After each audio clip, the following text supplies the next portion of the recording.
What is Russia best known for? Apart from vodka, it's weapons. The AK-47 from Kalashnikov, the MiG series of fighter jets, and the S-400 missile defense systems. These Russian weapons are world famous. They've made Russia one of the biggest arms exporters in the world.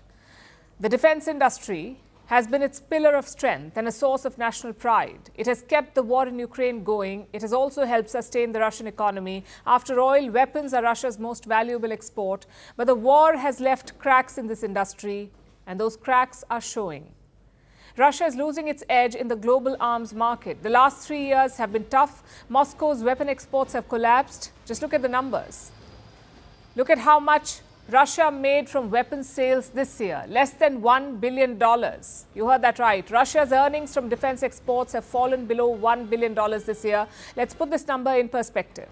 In 2021, Russia earned over $14 billion from selling weapons. $14 billion in 2021. Now it is less than $1 billion.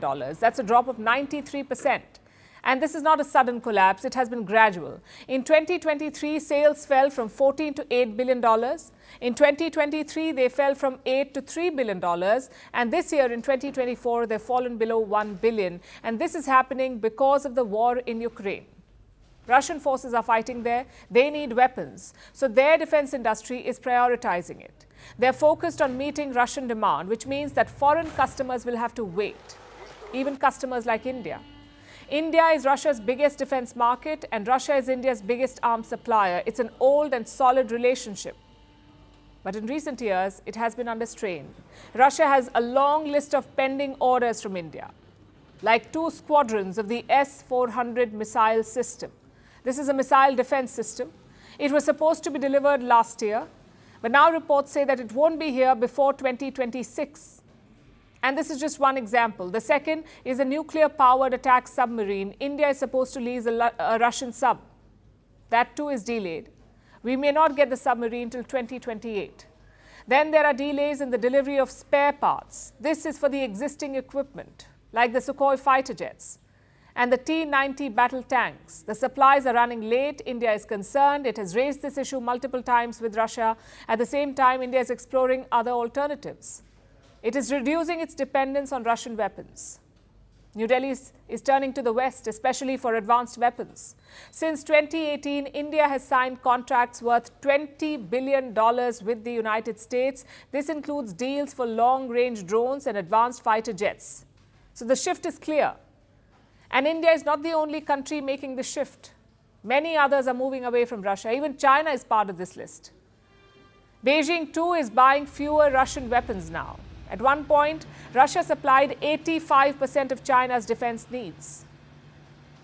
Over the last 15 years, this has gone down. Now, 68% of China's weapons are Russian. It is still a big number because a lot of Western players also won't give weapons to China. So they're focusing on building their own. China is building their own.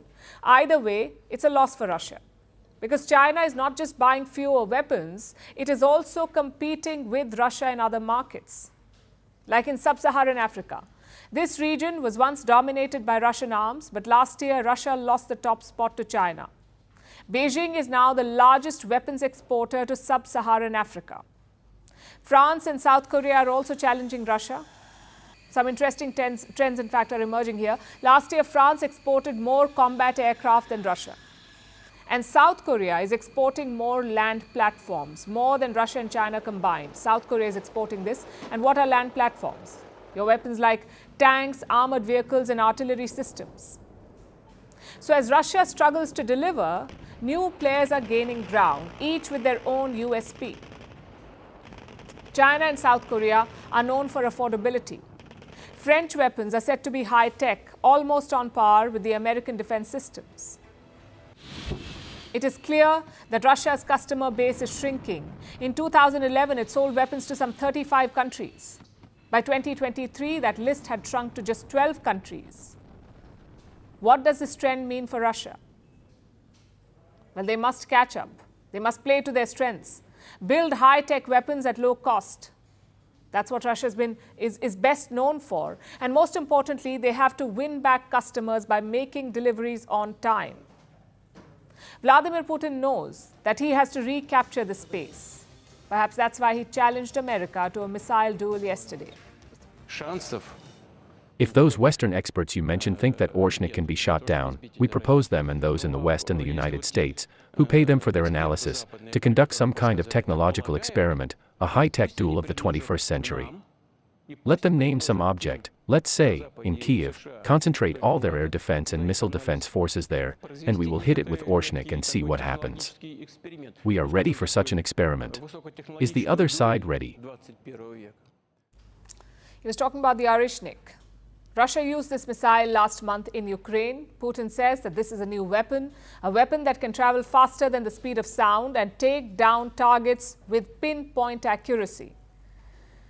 The West has expressed doubts over these claims. They say the Orshnik is an old weapon. But Putin is having none of it, hence the challenge.